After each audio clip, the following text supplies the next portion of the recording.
We've talked to all three suspects, purely based on their conversations with me. None of them sounded particularly suspicious.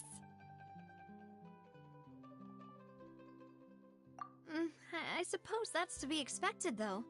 If a single conversation's all that's needed to find them out, then my father wouldn't have needed to investigate the case for so many years. Anyway, even though we didn't make a breakthrough, let's still compile what we were able to find. But where should we start? Ah, you're right!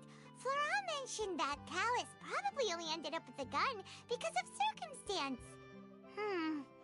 That makes sense. According to Jacques' family members, he already told them that he had been discovered, and that he had no choice before he left home that day. If I had to guess, he probably received an order from the synth boss to kill my father. Had he refused, he and his family's lives would have been forfeit. So, Jacques fired the first shot? Oh? And why is that?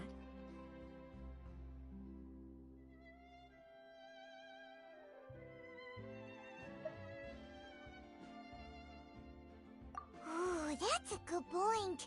Jacques probably already knew that he was just being used as a tool for murder. And once he had completed his mission, he'd be of no more use to his boss. So, what would make more sense from his perspective would be to turn his back on the Order and seek protection from my father. Makes sense. But without evidence, that's still just a theory. Besides Jacques, the attack from the Gardamex has been bothering me quite a bit as well. It's obvious that our enemy has become more antsy after the secret of the primordial seawater was revealed.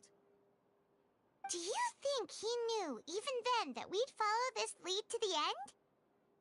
Given everything that's happened since, it's quite possible.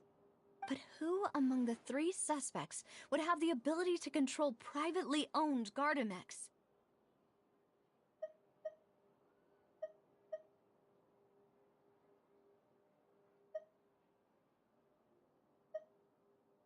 Uncle Marcel?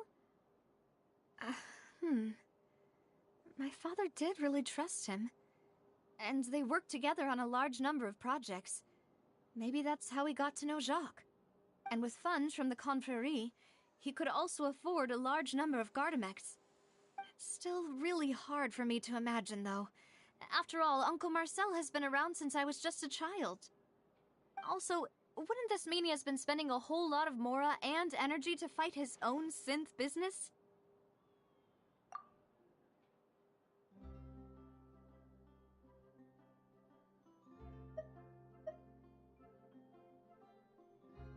Florent? It is true that he was closest to my father, and thus had the best chance of learning about his dealings with Jacques. But as Spina di Rosula's advisor, his work mostly deals with personnel and security, so he shouldn't have much means when it comes to finances. So you're saying he's too broke to afford a mecha army? Exactly. He can't. And even if he could, I don't think he would be able to dispatch a whole group so quickly. Thierry, you say? It is possible that he's figured out a way to convert the Gardamex for personal use. But I didn't feel like he was lying when he was talking to us about the mecha. I also don't think he'd be able to keep that kind of tampering under wraps. Yeah. Had he actually tampered with the mecha, we'd be able to prove it with a simple check of the guard's inventory. If the mecha were taken from the guards, it should be pretty easy to find out when and how that happened. Who could it be?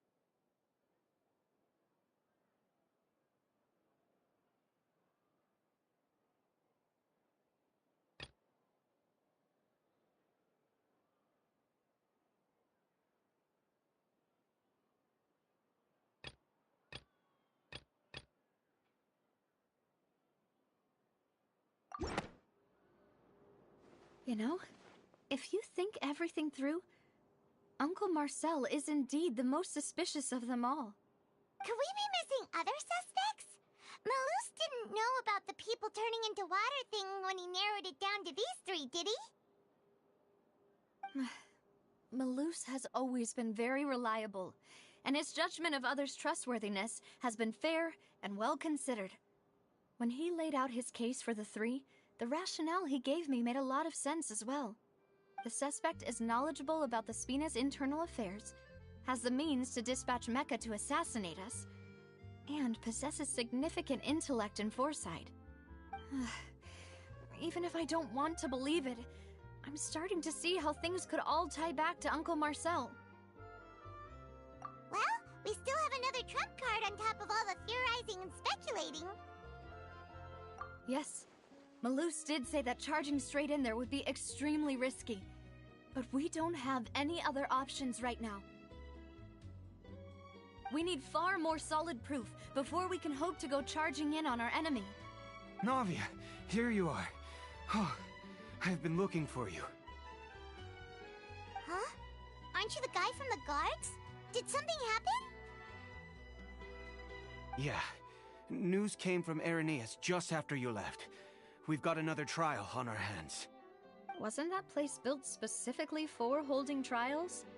What's so newsworthy about this one? I know.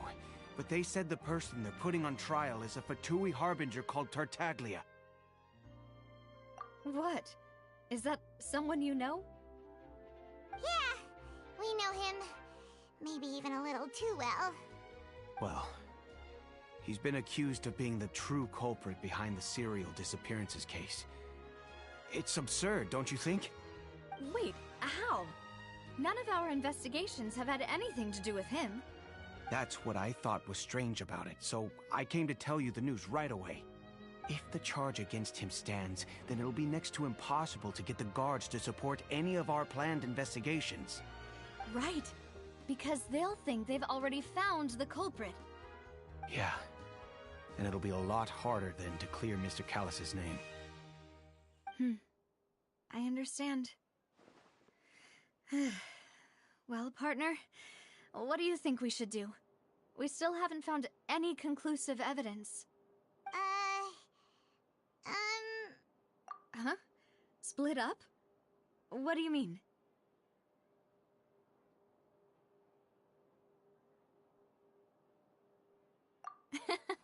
Just as expected of my partner. Since this is a trial about the serial disappearances case, the culprit's attention will be focused on Aeneas, leaving his home base wide open. You're right. This is our best opportunity. All right then, let's do this. I'll stall them at the Opera House and charge Marcel as the true culprit. I won't have any chance of making that charge stick, though, unless we find more evidence. It'll be up to you to make it back in time and hand the decisive evidence to me. We'll help you, just like you helped us in Linny's trial. Demoiselle, please allow us to accompany you. I'm ready. Ah, Malus, Silver, when did you two get here? We heard that you'll be leaving Poisson and figured that you might require our assistance. It's our hope that your confidence will be bolstered with the two of us by your side. Thank you so much. Then, let's make haste for Aeneas. Paimon, Traveler, I'll see you at the Opera House. See you then!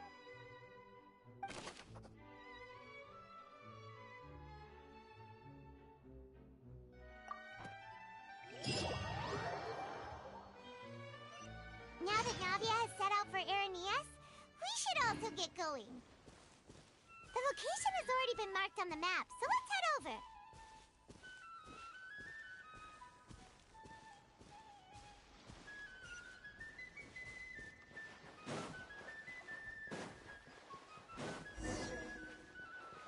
Huh. According to Malus's info, the synth production base is underwater. Let's go and try to find the entrance.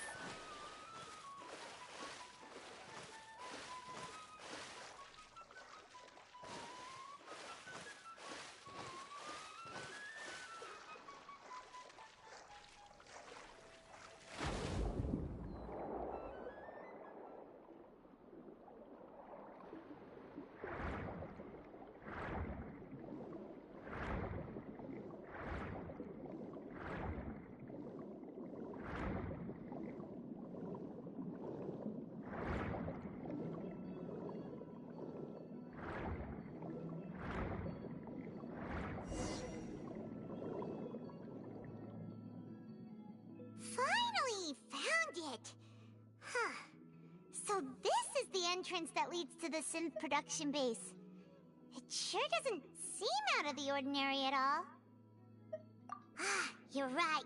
An important place like this is bound to have a ton of protective measures and mechanisms. Navia's probably arguing up a storm right now to stall for us.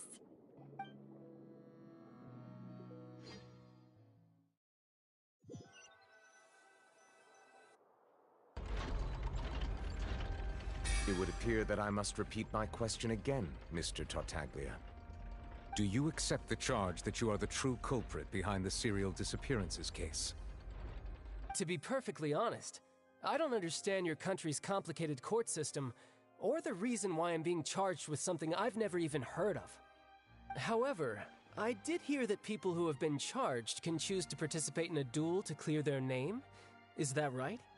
In which case, as long as I accept the charge, I can have an all-out fight with that champion duelist Clorend, right?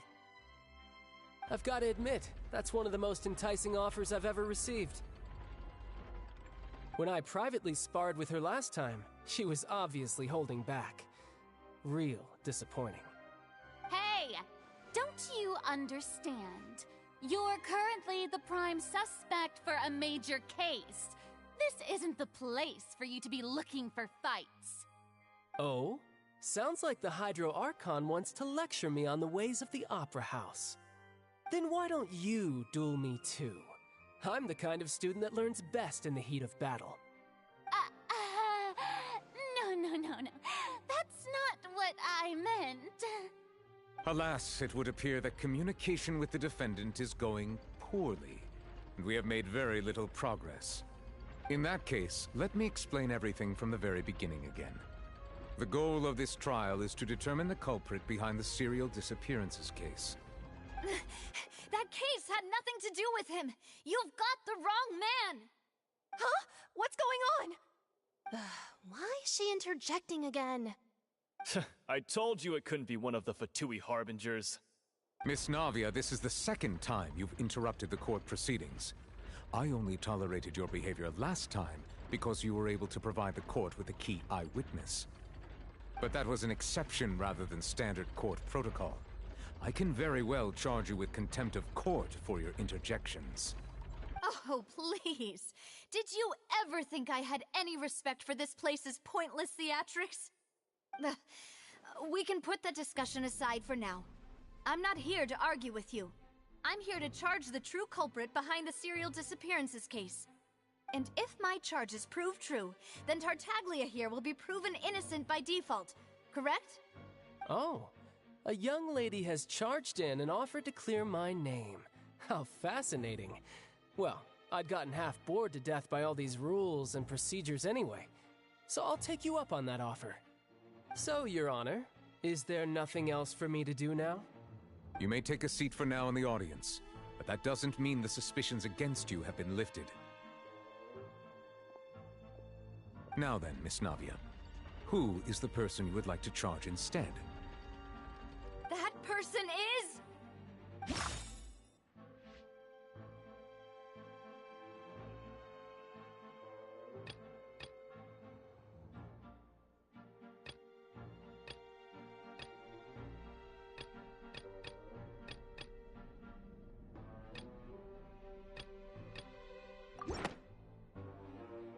Marcel, the head of Confrérie of Cabrières!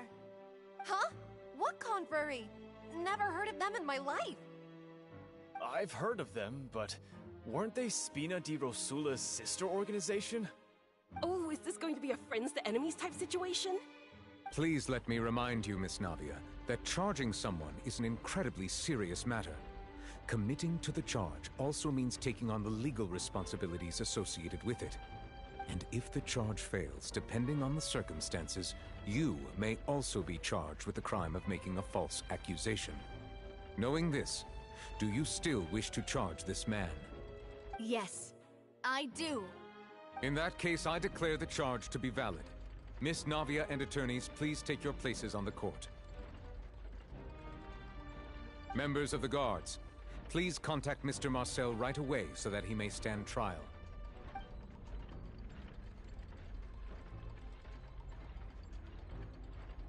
Mr. Marcel, you will not require an attorney. Is that correct? Apologies. It all just happened so quickly. I still haven't figured out what's going on. I think an attorney won't be necessary.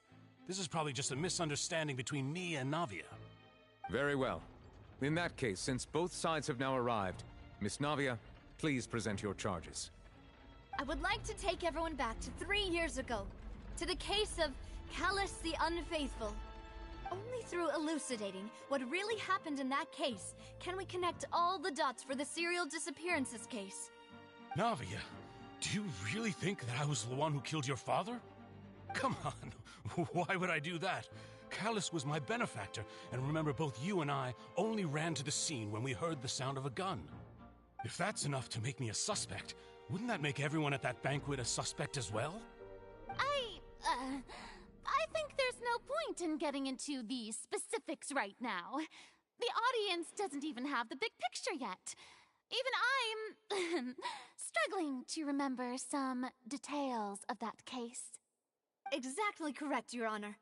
I must refresh everyone's memory about that case before I can explain my charge and reasoning. I see. In which case, I will recount the findings about that case as originally recorded by Maison Gardiennage.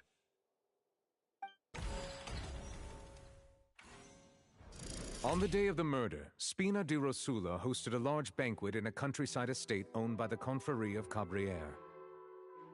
During the banquet, all attending guests heard 2 gunshots from the courtyard. When the guests arrived at the scene, they found the primary suspect, Callus, holding a gun, while his acquaintance, Jacques, lay dead from a gunshot wound. The guards' investigation did not recover any other firearms from the scene.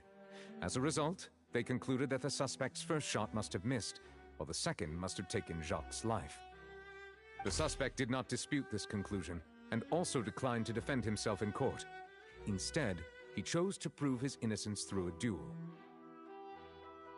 Callus was defeated by champion duelist Clarande in the ensuing duel, and soon succumbed to the injuries. These are the known facts about the case. The one with the motive to kill was Jacques, not my father. And even so, Jacques still had no reason to pull the trigger. In truth, the third person shot Jacques first, and was shot in turn by my father when my father seized the gun from him. After that, the true culprit turned the third person into water, erasing all traces of him from the scene. Thank you for the summary, Your Honor. Of course, the guard's conclusion appeared quite sensible to us at the time. However, we should revisit the case now that we've gained new information about the abilities of water from the primordial sea.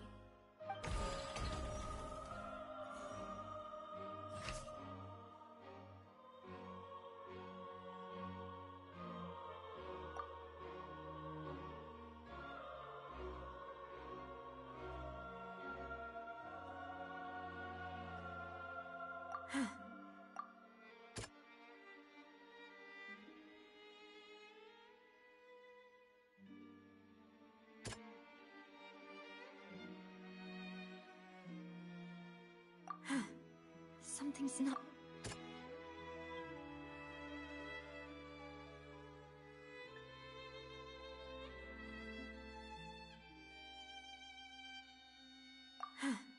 Something's not...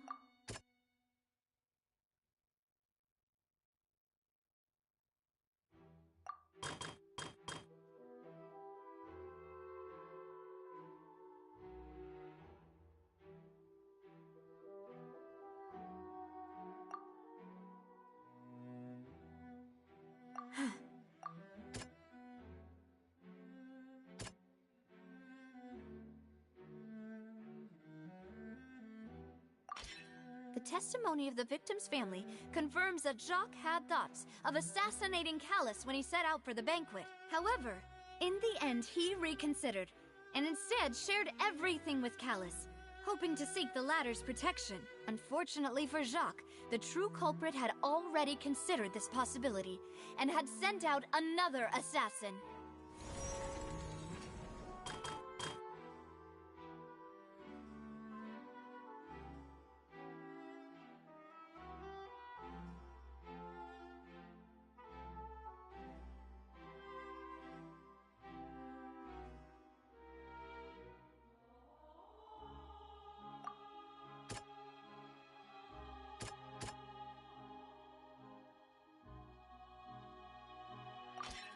this assassin first shot Jacques, then turned to shoot Callus, only for Callus to wrestle the gun from him and kill him instead.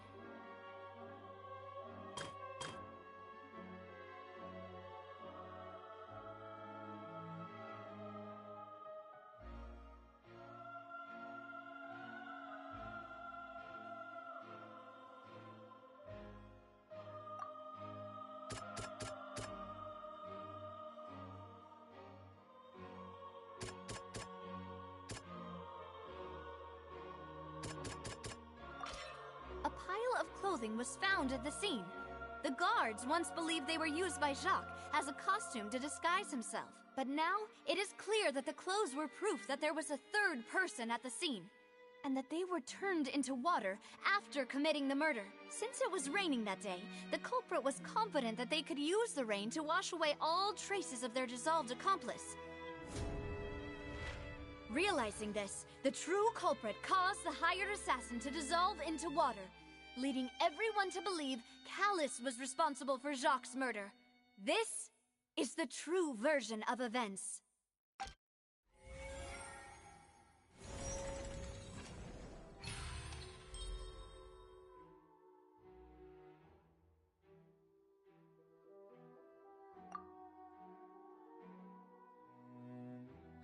So that's what happened. Wait. You're telling me something as dangerous as water from the primordial sea has been used for all these years? What a great theory.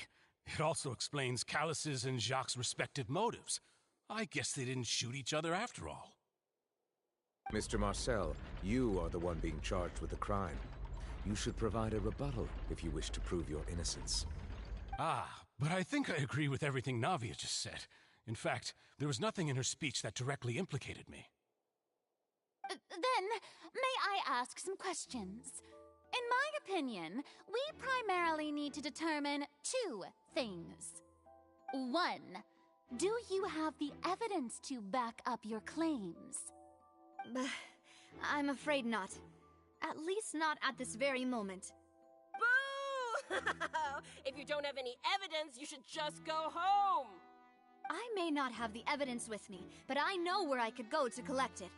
If we look up the deserted clothes against a record of people who went missing around the same time, we should be able to find a match.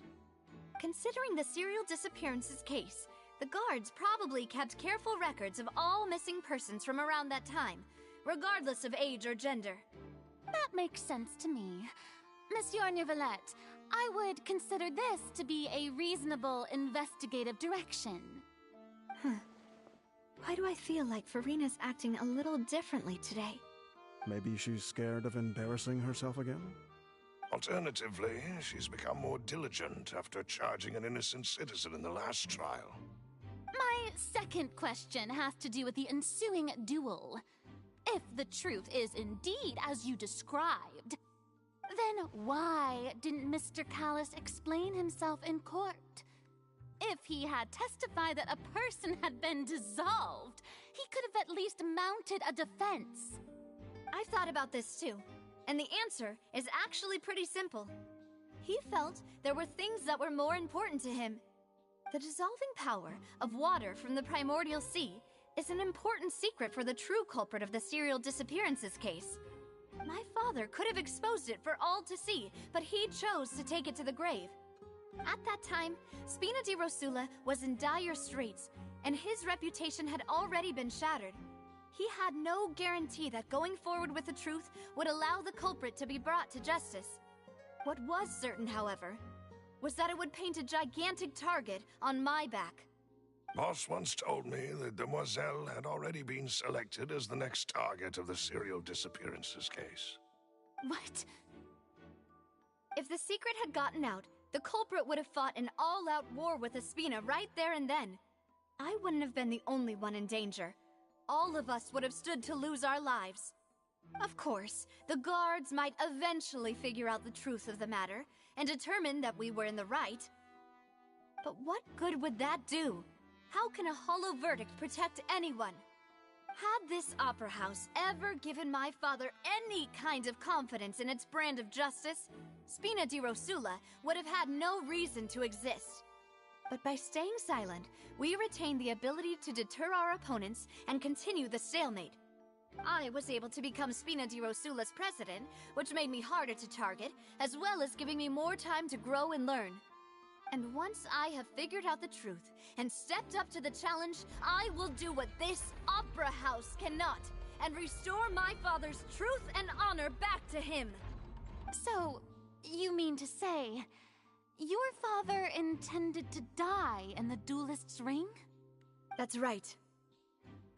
Do you have any proof? Of course. All you need is to ask his opponent, Clarand. I don't need your apology, your guilt, or your support from the shadows. You don't have to do anything for my sake. But since he entrusted his will to you, Clarand, you should tell us the truth about his sacrifice.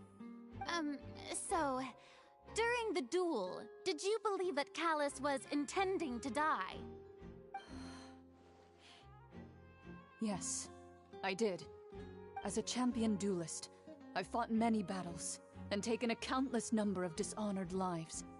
In my line of work, I've seen all kinds of people give their all for the faintest hope to continue living.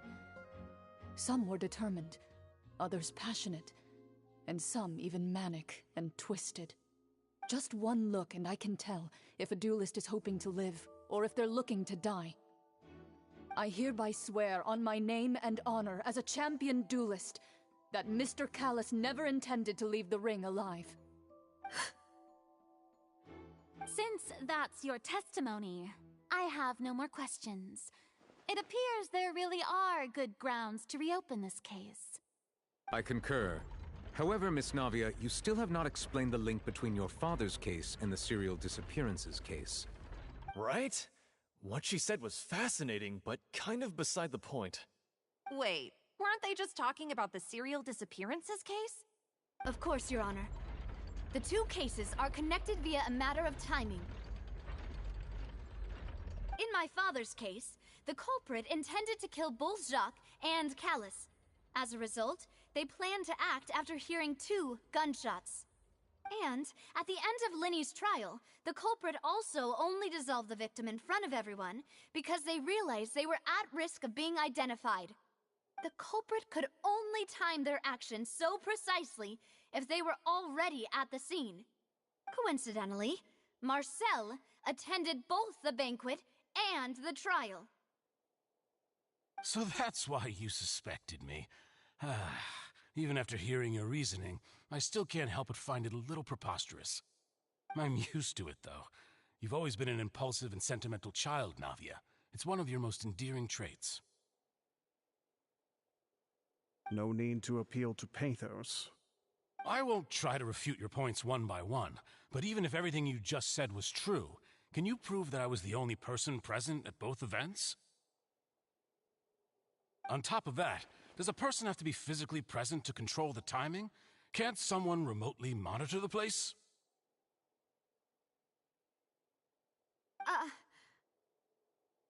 Don't know what she can say to that. I know that even with that, you might still think you can reduce the list of suspects with some further investigations until I'm the only one left on the list. Alas, who won't feel at least a little hurt by an accusation of murder from a girl you see as your own daughter? But if I were to dismiss this completely, you'd also think I'm not being considerate of your feelings. Ah well, let Uncle Marcel teach you another lesson. Do you know what the biggest flaw in your reasoning is? I suppose you're gonna tell me anyways. It's timing again.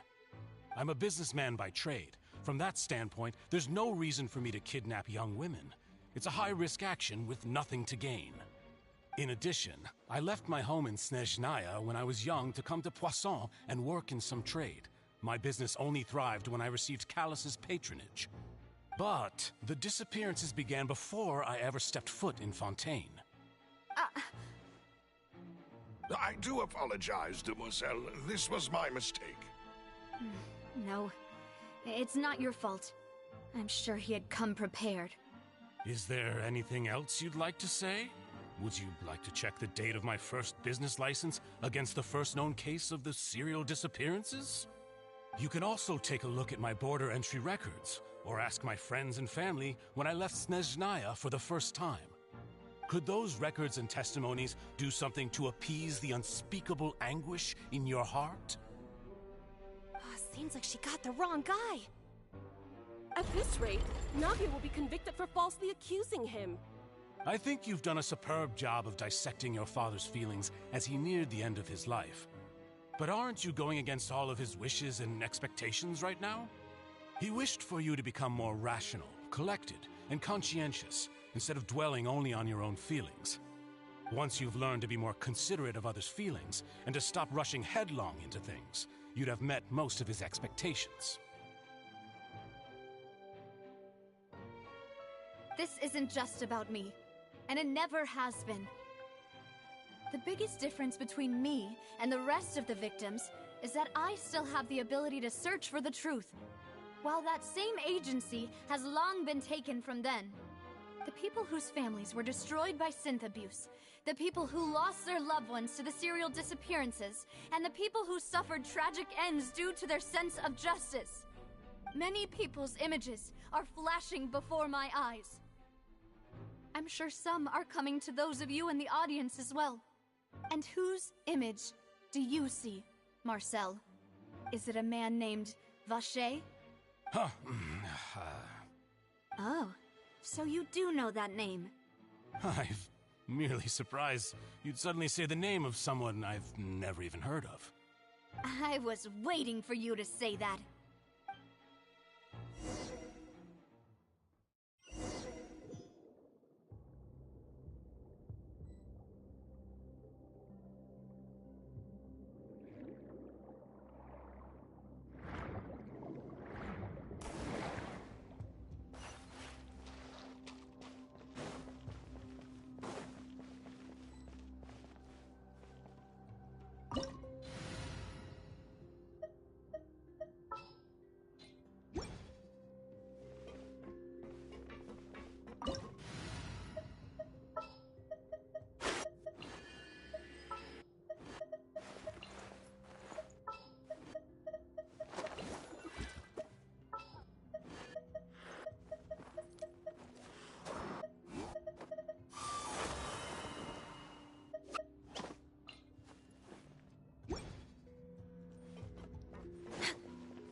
Teamwork is dreamwork!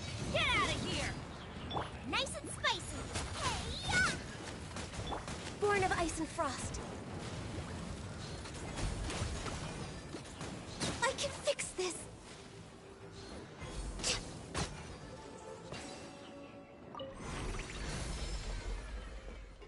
Whoa! The floor is going up! Is it because of this mechanism in the middle?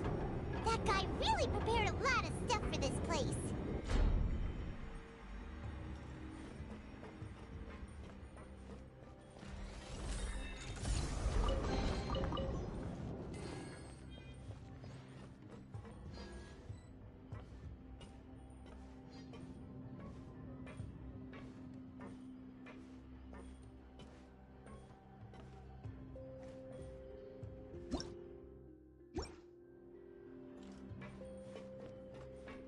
Paimon thinks we need to go up, but Paimon doesn't see a way.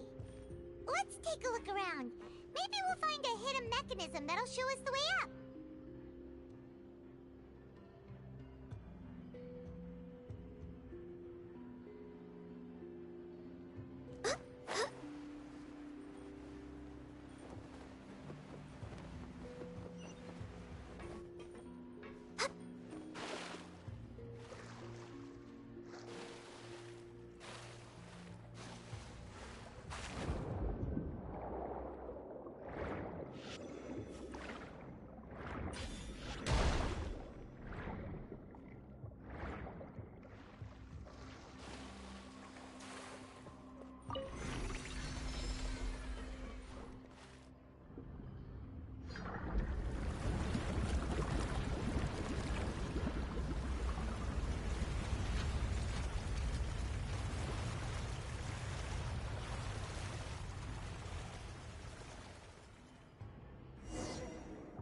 water level is rising. Now we can swim to the top. But this is still a ways away from where we need to go.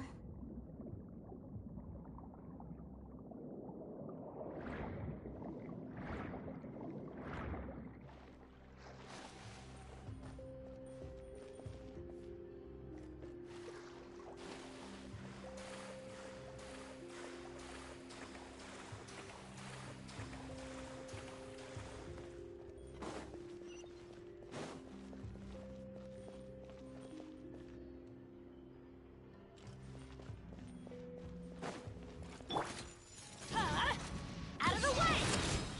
Why do they never miss? Bring it!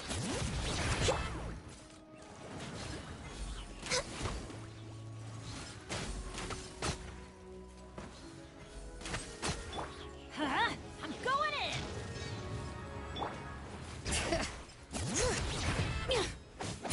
Access denied. Boba, get them!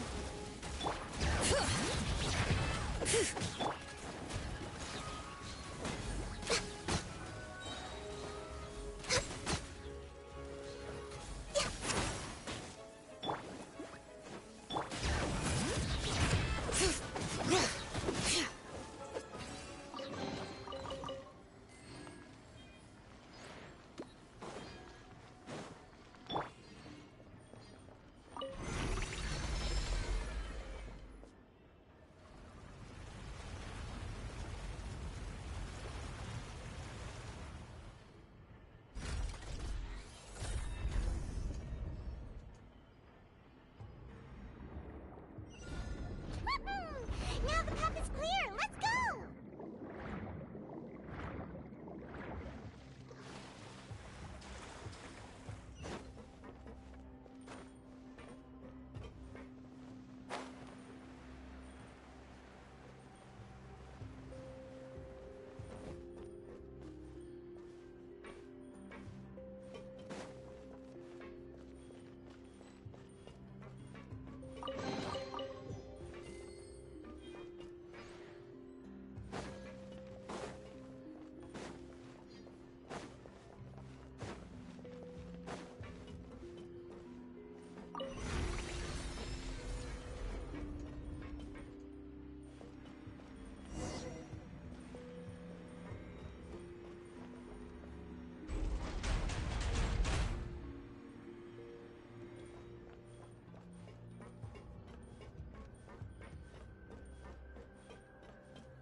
Everybody stand back!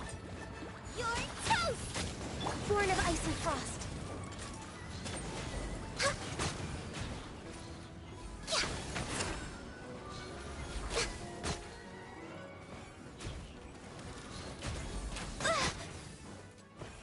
Next on the agenda...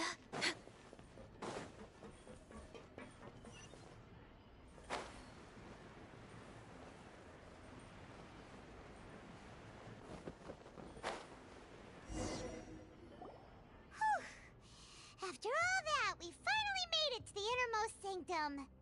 Though, as expected, the mastermind isn't here. That's right. Then let's hurry up and find some evidence so we can get back to the Opera House and help Navia.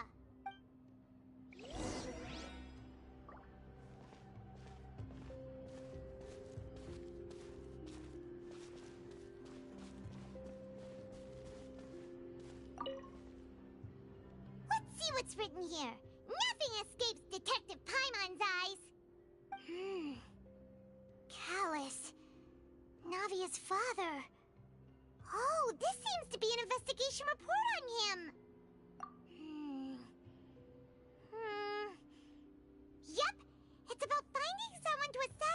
Jacques and Callus because of a lack of confidence that Jacques himself would go through with it.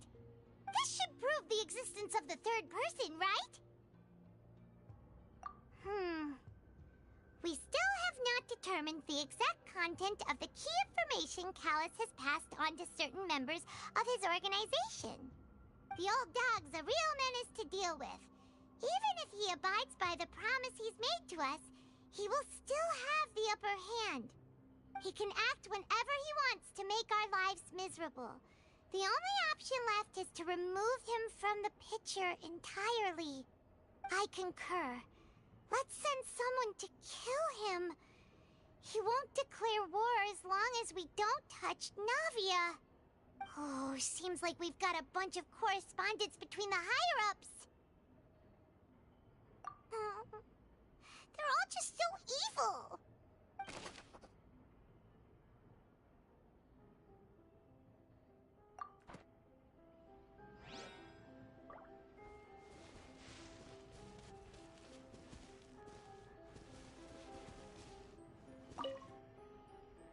Oh, look!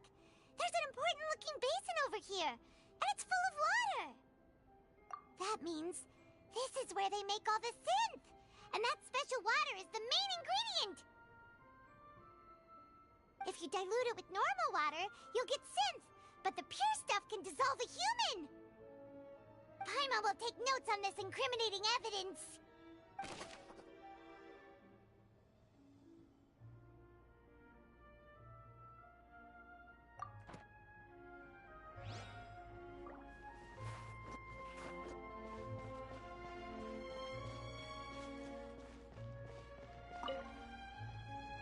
What's this over here? Looks like some kind of place for research. Experiment number 16 aims to verify Jacob Ingold's research conclusions on the primordial sea and use his theory as a foundation to achieve a breakthrough. The experiment was a failure. No individual managed to resurface from the water from the primordial sea. Female specimens 22, 23, and 24 were dissolved. Sorry, Traveler. Paimon will try her best. It's just that Paimon's never read something so scary before. How can someone write something that terrible in such a matter-of-fact tone? You read the rest. Paimon's too scared to keep going.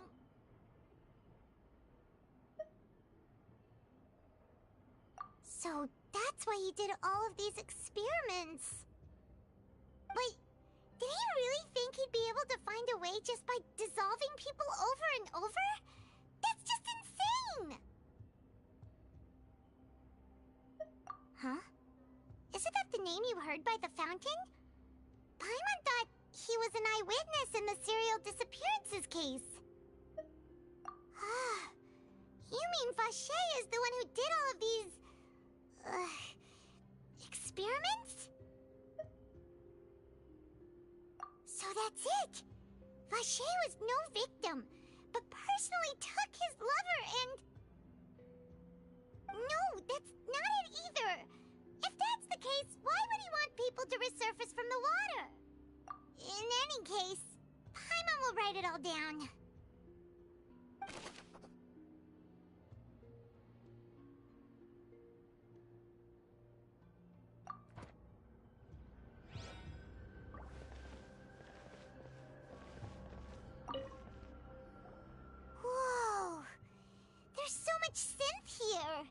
And so many bottles of ingredients that probably just contain the waters of the primordial sea. Mixing in progress. Ready to drink? Stock sample? Huh. They've also got all the synth pretty clearly labeled. Whoa, there's even fruit-flavored synth? Yep, it's super obvious.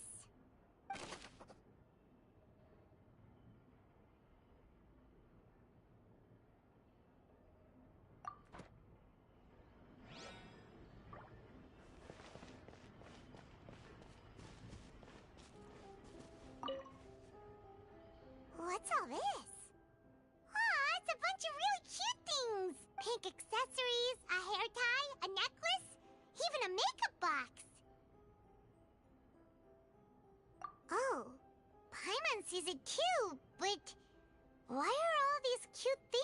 labeled with different girls' names. Huh? You mean the girls from the serial disappearances? They were brought here? And then they were turned into water. And all the boxes of things. These names. That means... Oh, this is terrible.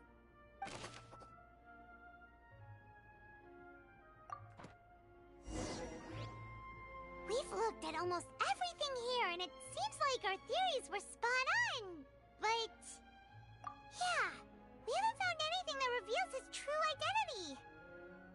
No wonder even Nervalette wasn't able to find anything. Whoever it is probably destroyed everything to do with that name a long time ago.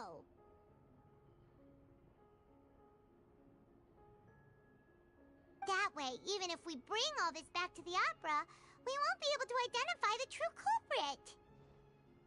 Sure thing. Paimon won't admit defeat to this guy either.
You take that side and Paimon will take this side.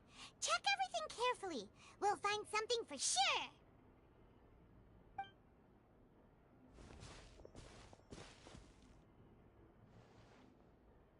Ugh. Nothing at all. And Paimon can't even find snacks either. Whoa, really? Let Paimon see. Vinier. Isn't that Vache's lover's name? Then you found her diary. Let's see. Aw, it's just a normal diary chronicling their love story. She was so sweet, too. Oh, Paimon feels even worse for her now.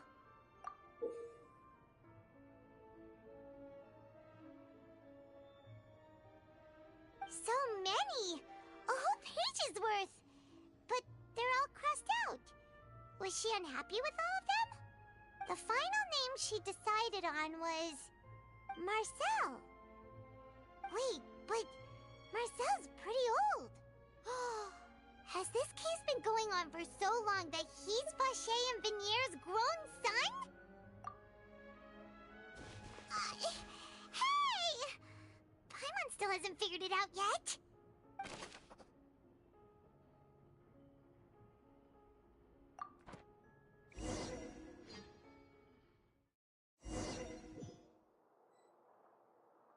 And whose image do you see, Marcel? Is it a man named Vache? Huh. Oh, so you do know that name. I'm merely surprised you'd suddenly say the name of someone I've never even heard of. I was waiting for you to say that. Navia! We're back! As expected of my partner. I just knew you'd return in the nick of time. Just how often do you intend to flout the rules of this court? It's all right, Monsieur Neuvillette. Given their confidence, I expect they've found the crucial evidence.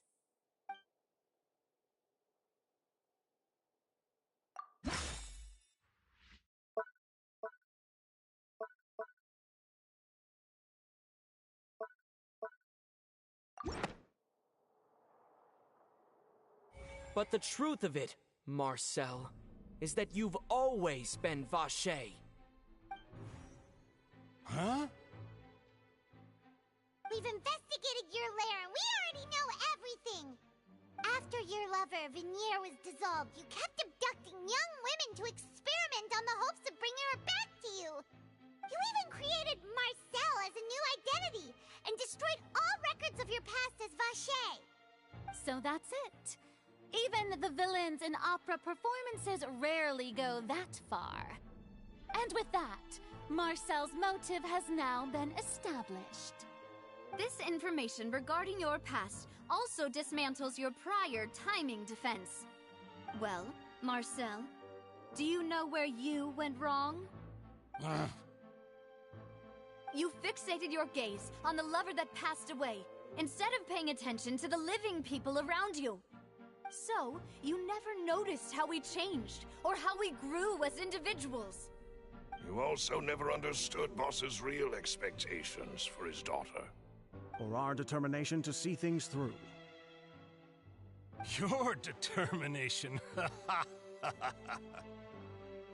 Mr. Marcel, please speak up now if you would like to defend yourself. Otherwise, the trial will move on to the next stage. Do you really think I wanted to do any of this? Pay attention to you? What for? Have you ever paid attention to me? Ever empathized with my pain? Ever known how it feels to watch the love of your life dissolve right in front of your eyes? No one helped me. No one even believed me. All those decades ago, even the officers from the Maison Gardiennage were laughing at me. They said there's no way a human being can turn into water. So I must have gone mad from grief. Vignier's death was brushed away by all of you as if it didn't matter at all. Well, now you know, don't you? Ha! Well, it's too late now. All those who were dissolved are gone forever. You only have yourselves to blame. You set up this ornate opera house in pursuit of your so-called justice, your beloved drama, while turning a blind eye to the suffering of the people. Vignier is dead. We promised each other that we would always be together. Wherever she goes, I will follow. But I'm not from this blasted place, so I can't be dissolved, no matter what I do. Hey, is that water from the primordial sea that he's drinking? I can't dissolve! Can't dissolve! Can't dissolve! Do you all see? I can't go, I can't follow. So if I can't go where she is, what choice do I have but to try to bring her back? I did all of that, and in the end, that accursed Callus still got the better of me. I spent my entire life living on pins and needles, only to get stabbed by his idiot daughter at the very end. The suspect is exhibiting signs of mental distress. Guards, please restrain him. Don't touch me! Don't anybody come near me! I still need to save Vignier. A promise. We made a promise. Vignier. Vignier! Please, Vignier. Don't think badly of me. All I want to do is fulfill our promise. At this point, the verdict of this trial is clear.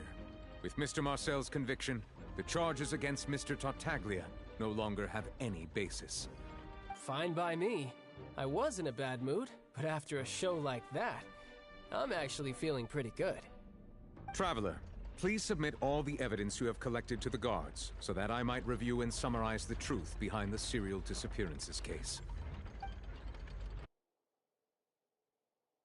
The man now known as Marcel was originally named Vacher and worked as an adventurer with his partner and lover Vignier. During an underwater expedition, Vignier accidentally came into contact with water from the primordial sea and was dissolved in front of Vacher as a result.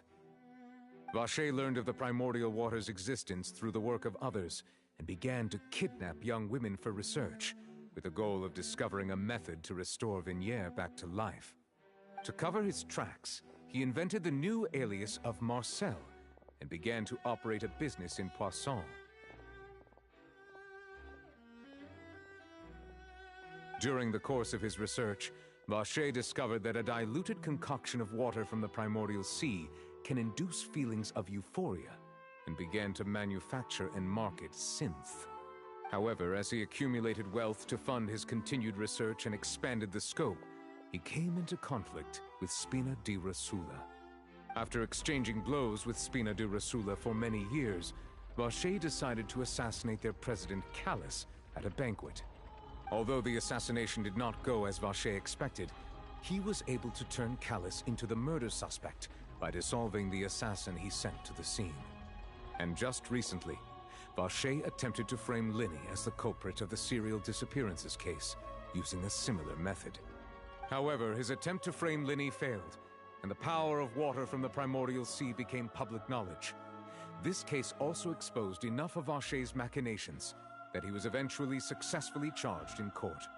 Thus concludes the enigmatic history of the serial disappearances case, with the truth revealed to all.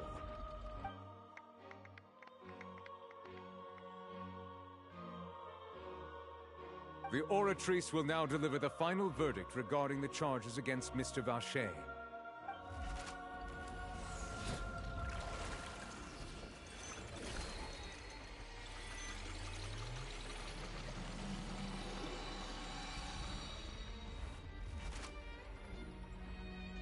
According to the judgment of the Oratrice Mécanique d'Analyse Cardinale, Mr. Vacher is guilty.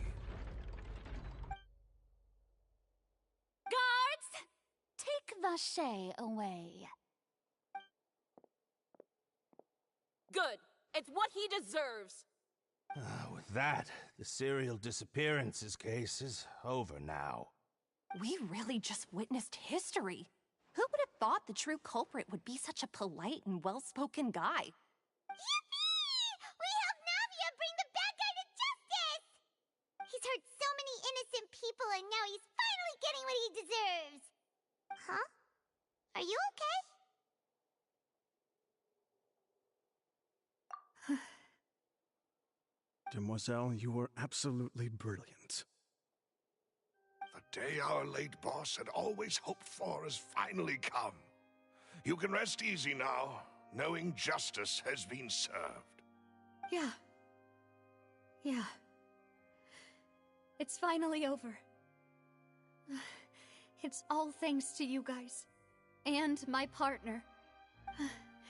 See, Papa? Spina di Rosula's still doing well with me at the helm.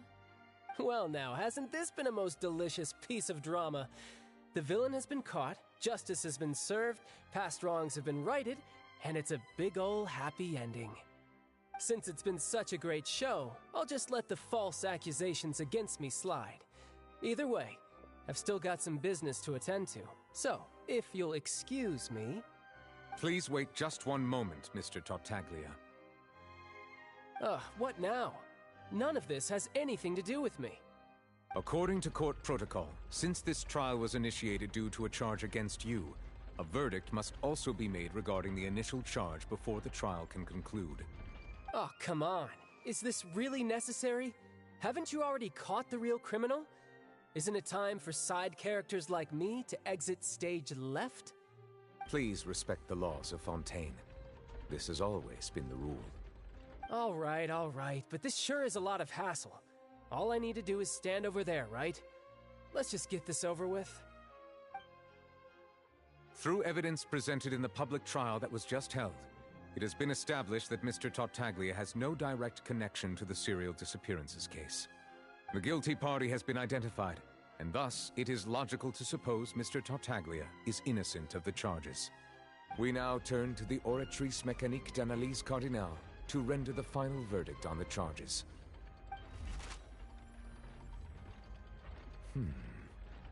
According to the judgment of the Oratrice Mécanique d'Analyse Cardinale, Mr. Tartaglia is guilty.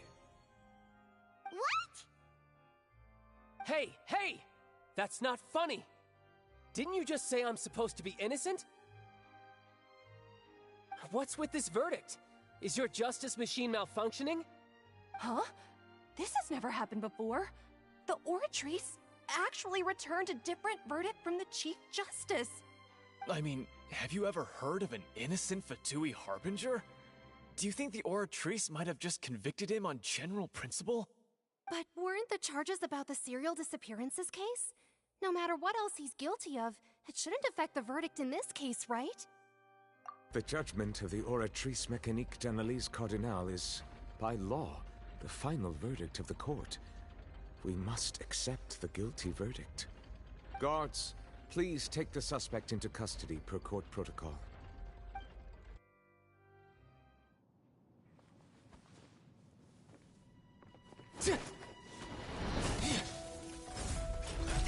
So this is how justice is done in Fontaine. What a joke. You've got your rules. Well, I've got mine too!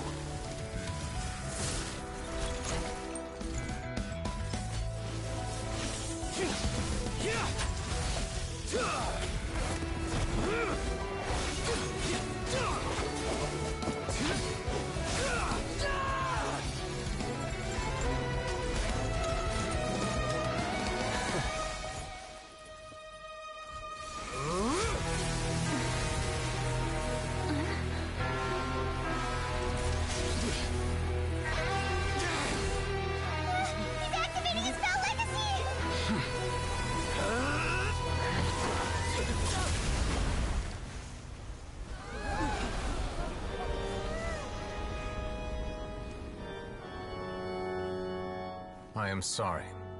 If you have been wronged, we will find the truth. But the rules of the court must be upheld.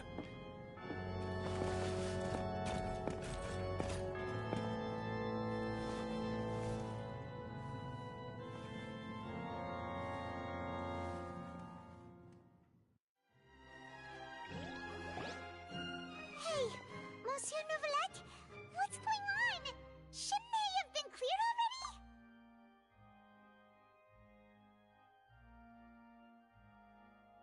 Apologies. This is also the first time I've encountered such a situation. However, according to the rules established at the conception of Fontaine's court system, the Oratrice's judgment is the final verdict of the court. All I do is follow court procedure. As for why the Oratrice arrived at the conclusion it did, you should probably ask someone more knowledgeable than me. Why are you looking at me? I had nothing to do with it!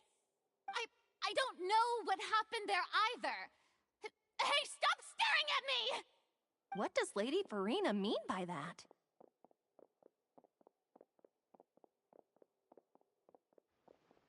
She says she has no idea either, but that's impossible. Didn't she create the Oratrice herself? Yeah, so are the verdicts reliable or not? Can results like this really be called justice?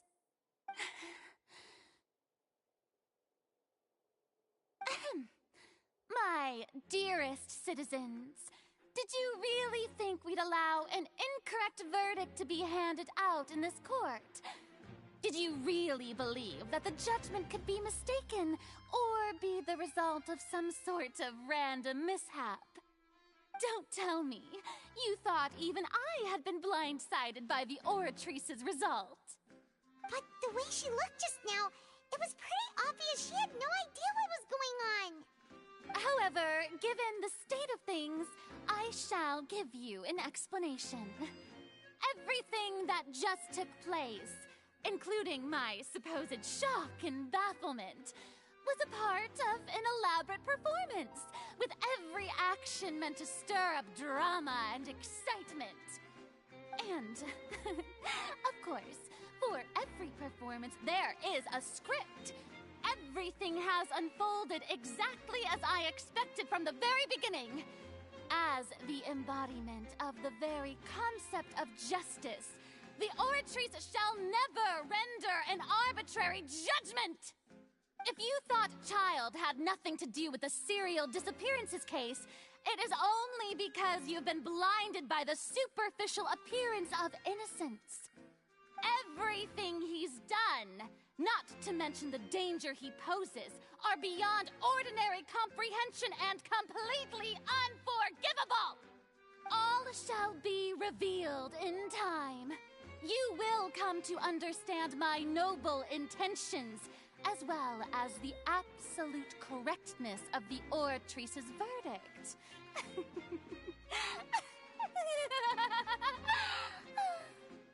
Now, having said that, although I hate to leave things hanging in suspense, it is now time for this performance to end. As the lead actress, I shall be the first to take my leave. Toodaloo! So she chose to make her escape after all, did she?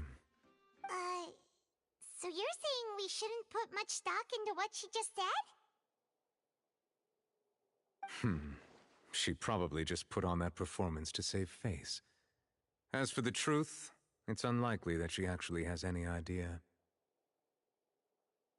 However, please be assured that I will continue to investigate this case in a personal capacity. Just as I promised, if the judgment has been incorrect, we will do our utmost to clear his name. All right. Even though we feel pretty badly for him, we'll take your word for it for now. After all, he's done plenty of bad stuff, so he should have known he'd go to prison someday, right?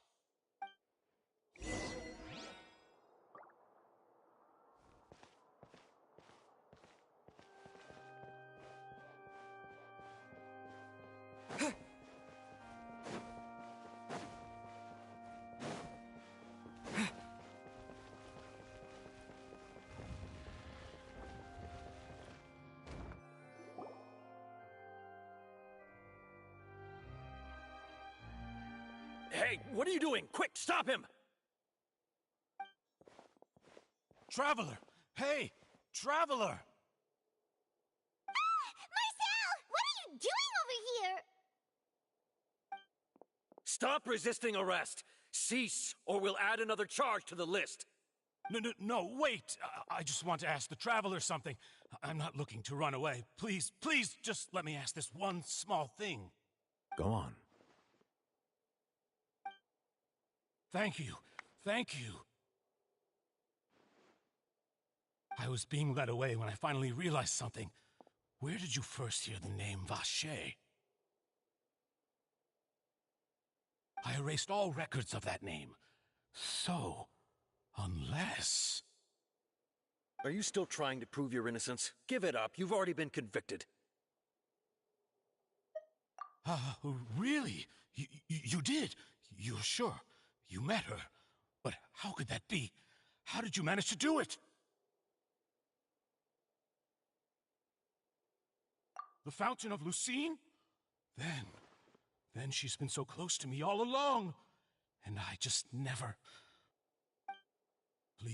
Please give me a chance to talk to her again. Just let the Traveler take me to the fountain to see her one last time. This is the last request I'll ever make in my life. You can do whatever you want to me afterwards. I don't care. What? Give an inch and you want to take a mile? Do you think serial killers get to make requests like that? Paimon agrees. Why should we give him what he wants when he's only done a ton of super terrible things? This request, is it worth as much to you as your life? Of course! Wait, no. It's worth even more than my life. Humans. Will they betray the instinct to live just to satisfy spiritual needs? Very well. I will grant your request. Your Honor, I fear that... I will go with him. You do not need to worry about any escape. In that case, I shall leave him in your most capable hands, Chief Justice. Thank you. Thank you, Your Honor.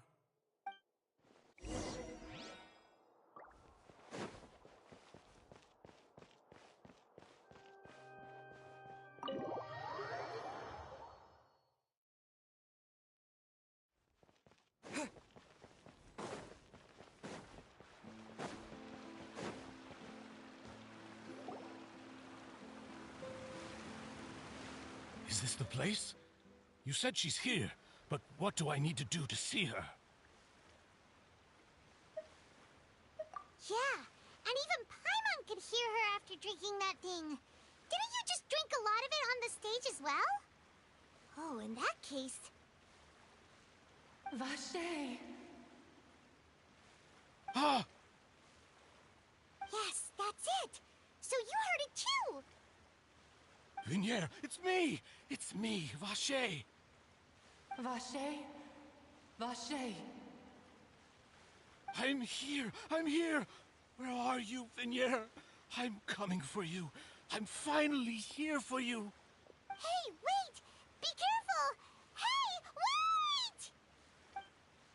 wait! Vignier, is that you? It's me, Vache! Vignier! Vache? Why did you come? Didn't I say? You don't need to look for me. You look a lot older than I remember. How long has it been? It's been more than 20 years. I've suffered for over 20 years since the day you left. All this time, only the thought of bringing you back has kept me alive. Nothing else mattered to me. I must be dreaming. Who would have thought I'd get the chance to tell you all of my feelings like this? Vignier, you are my everything. I really don't know how I could live without you. But Vache, if you ask me, this world would be better off without you. What are you saying? If not for you, I would have finished my law degree and probably become a top-tier attorney one day. If not for you, I would have continued to pursue my love of the arts, and my works would have been displayed in the Palais Mermonia itself. If not for you, I would at least have been able to take care of my mother. And she would not have grown old and died alone, with nothing but the tears on her cheeks.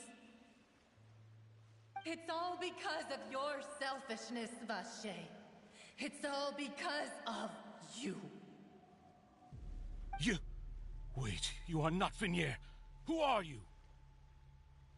You're right. I am not Vignier.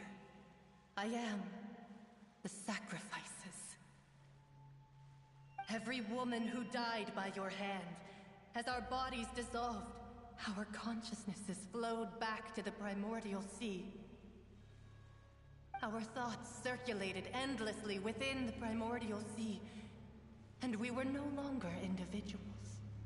But we became one, just as streams of water come together in the sea. I'm Cressy. I'm Lemonade. I'm Azine. The only one I am not is Vignier. Why? But then, where is Vignier? She doesn't want to see you anymore. Every tendril of her consciousness is avoiding you. This is what you get for your selfishness. Your selfishness robbed us of our lives and our futures. You said time and time again that you'd do any and everything for her. But did you ever consider whether she'd want to see you do the things that you did? If she would despise you for what you became?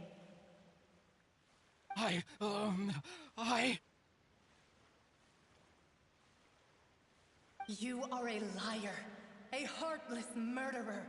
and a cowardly narcissist. The only thing you are not is Vigniere's beloved. From the moment your first victim died and her consciousness merged with Vigniere's, she has had nothing but pure hatred for you.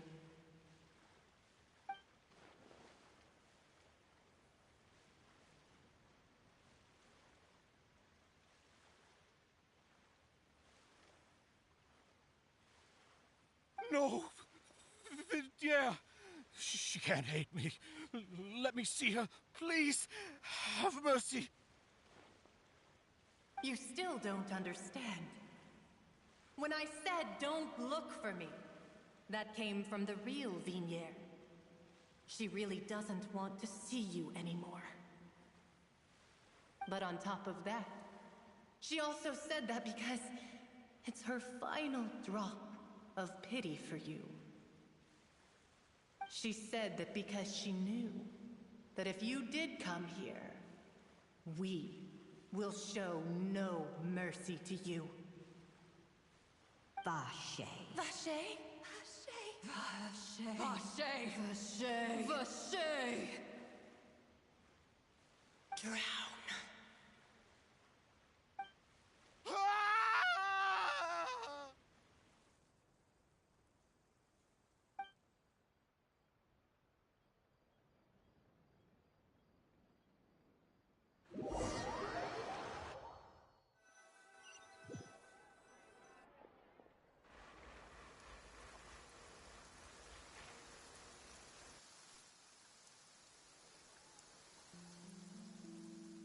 Finally, we have some time to do shopping. Gosh, it's really been a long time since we've been able to relax. Huh. Well met, partner. I knew something great was going to happen when I woke up in such a good mood today. Even this weather can't put a damper on the demoiselle's mood. It's a pleasure to see you both again. Oh, hey, Navia! It's been a few days. Paimon's already started to miss you. Oh, now that I believe. I'm easy to work with and always bring home the bacon. Who wouldn't treasure having a partner like me? Sounds like you're really enjoying life these days, Navia. What have you been busy with since the trial? It's just been one thing after the other. I've been making non-stop trips between Poisson and the courts in Sen. Everyone from Spina di Rosula organized a memorial for my father. We never held a memorial when he first died, since everyone knew that even if we held one back then, no one was going to come. This time, though, everyone in Poisson, and even many people from the court, all attended. So his name's definitely been cleared now. That's what we like to hear. It's been the dearest wish of Demoiselle all along. That blasted stubborn fool. I was right to put my faith in him. I'm so glad I didn't give up on the case all those years ago. Oh, by the way, I ran into Charlotte just after I left the memorial service. Well, maybe it'd be more accurate to say I knew she would be there, and there was no way she'd just let me go. Huh? So you know Charlotte too? The Charlotte? Journalist from the Steambird? Yeah, way back when I first became the president of the Spina di Rosula, she was all over me. Wouldn't take no for an answer. I believe the story was called The True Heart of Darkness, Secret Tales of the Yellow Rose. To be fair, though, it was a really flattering feature. So, we've been on pretty good terms ever since. She was trying to lean on our friendship to get me to do an exclusive piece on the serial disappearances case. Oh yeah, she told us about that. She's always been super interested in that case, so now her wish has finally come true too. Anyway, I told her to make sure that when she writes about you guys entering the opera house with the critical evidence, that you both sound really cool. Now that's another thing to look forward to. We trust Charlotte's skills with a pen for sure. Oh, and in other news, I also took Clarande out for a meal. Oh, are you two on better terms now? While you were investigating Vache's headquarters, Clorinde gave testimony on my father's behalf. It was thanks to her that we were able to turn the tide. I wanted to thank her. I mean, there's also no point in being awkward all the time, so we took the chance to reconcile with each other. Oh, that's great! Paimon also thought Clorinde wasn't actually a bad person. It's always good to have more friends. Anyway, now that the case has finally been solved, perhaps it will slowly begin to fade from the public consciousness. Oh, actually, there's still one last thing I need to do. What is it? I should pay a visit to my father's grave, and tell him the truth of what happened, as well as how it all ended. And on top of that, just how much people still look up to him, to this day. That includes me, too. Miss Navia. Indeed. We want to go too! We also think Callus is a really admirable person. Sure thing. I'd like you two to share the moment with me. After all, without you, there might not have been such a positive ending.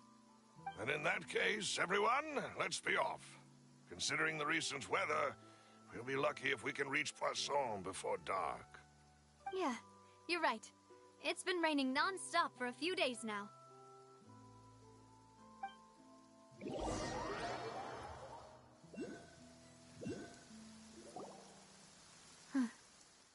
This is where my father's grave is. To be perfectly honest, even I haven't been back here for a long time. Huh? There's someone there already. Wait. That figure. It can't be... Isn't that Neuvillette? Why would the Chief Justice be here? Huh? Navia?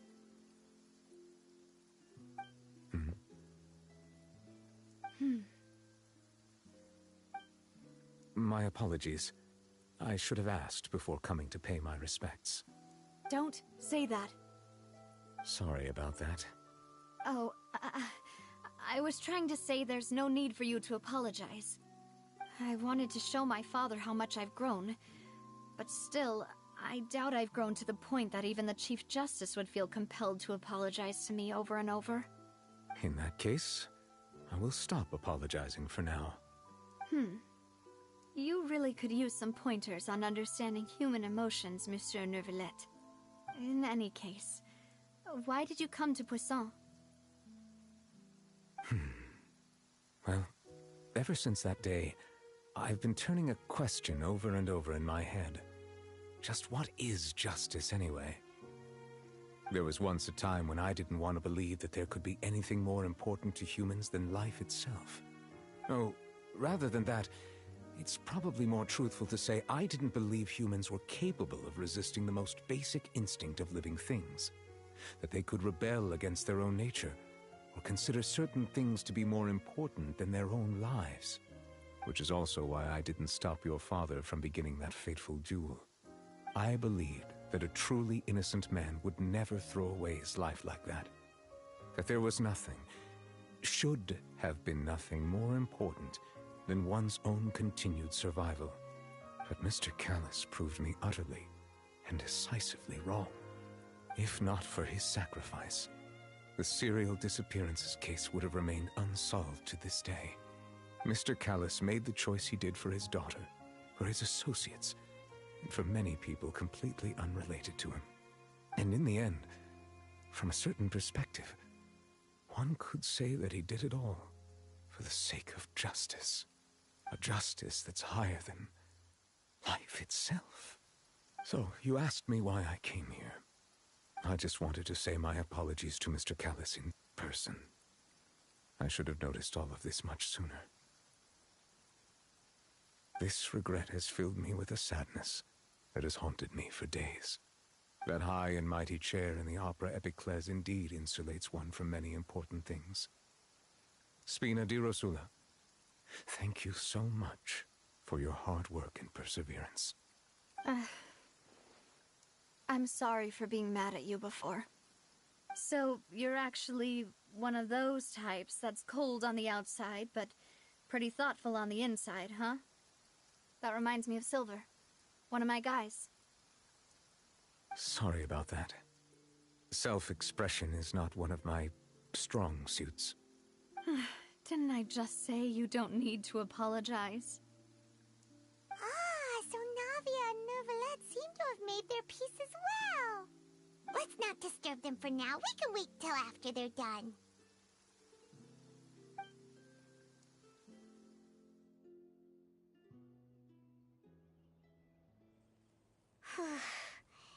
Paimon's never paid respects at someone's grave before. Did Paimon do anything rude there? Huh? Oh, Paimon didn't know that was a thing. But Paimon doesn't know what she would do if she can't fly. Oh no. Paimon hopes Miss Navia won't be too mad. Anyway, Neuvillette is still standing around there. It's not often that we can catch him alone like this, so why don't we go talk to him for a bit? If we can't talk to Lady Farina, we can at least talk to him, right?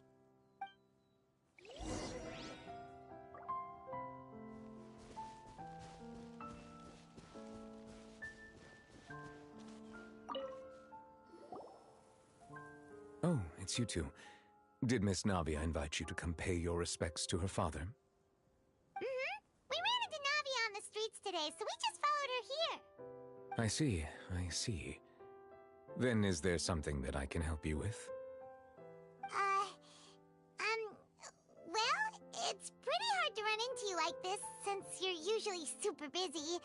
So we figured we could try to ask you a few questions, if that's okay. Please feel free. Though outsiders, you helped us solve one of the greatest mysteries in Fontaine, and it would be my pleasure to return the favor. So, at court, the bad guys referred to that special water as water from the primordial sea, but what is it really? Truthfully, that name is already quite accurate. I can only surmise that Vacher and his ilk only learned of its nature and existence after extensive research. There used to be a special sea on the surface of this planet.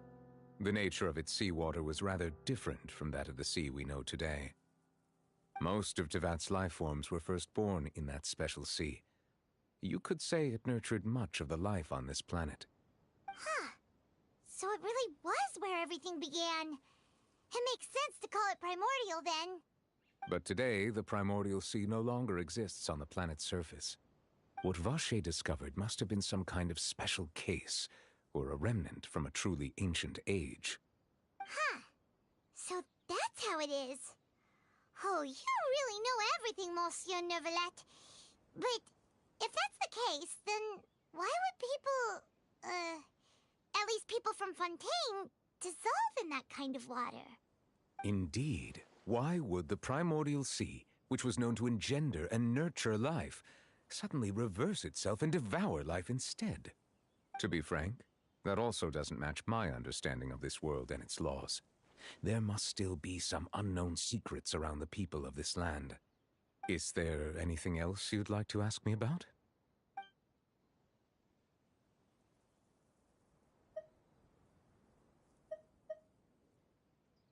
Your sibling. Another blonde-haired traveler. I'm sorry, but I've never seen anyone who matches that description. If she ever stepped foot in Fontaine, I'm sure she followed our laws to the letter, and had no reason to appear on the stage of the opera Epiclese. Is there anything else you'd like to ask me about?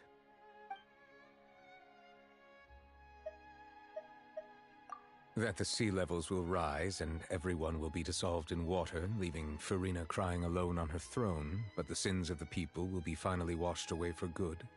Does that appropriately summarize the version you've heard? That's right!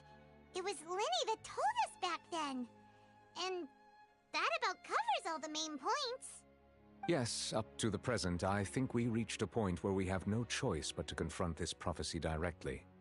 Rumors have it that this prophecy is rooted in the last words the former Hydro Archon left to the world before she passed away. A prophecy? Of the former Hydro Archon? Wow. This is the first time that we've ever heard of it. Two parts of the prophecy have already proven correct. The rising sea levels and the ability of the people of Fontaine to be dissolved. We should be more vigilant and stay on the watch for further signs. Speaking of the prophecy, Furina has also always taken it quite seriously. Indeed, she has been collecting information and intelligence from across Tevat for this purpose. If the rumors were true, then perhaps this prophecy is the conundrum left to Furina by her predecessor. But with Furina being the way she is, can we really trust her to solve it? Is there anything else you'd like to ask me about?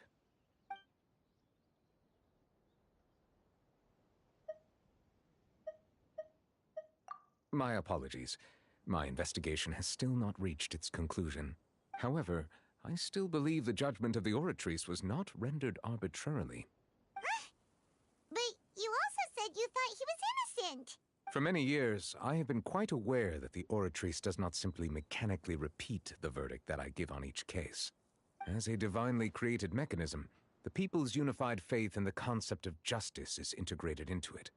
Not only can it produce the incredible power of indemnitium, but it likely also possesses other traits, such as self-awareness. Which is all to say, I have been prepared for a situation like this for a long time. Huh.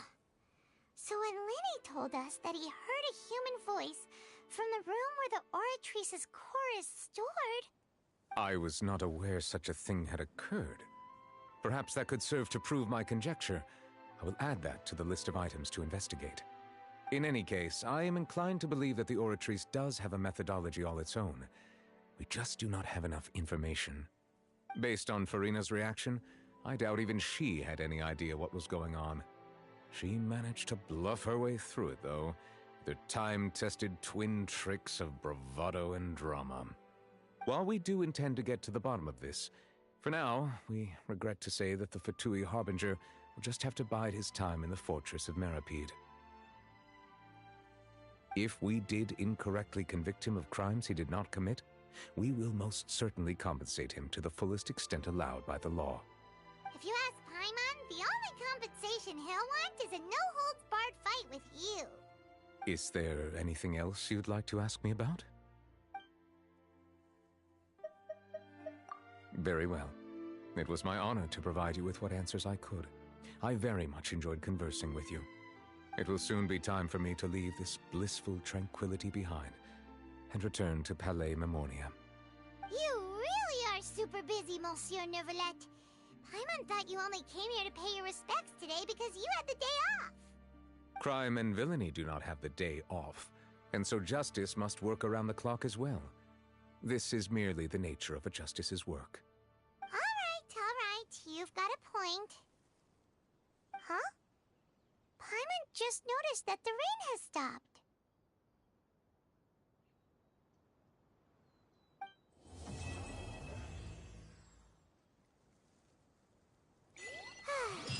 You know, we've been walking around for a while now. Why don't we go back to the Spina di Rosula base in the court of Fontaine and have a rest? Navia said something about having a place ready for us there, didn't she? Come on, let's go!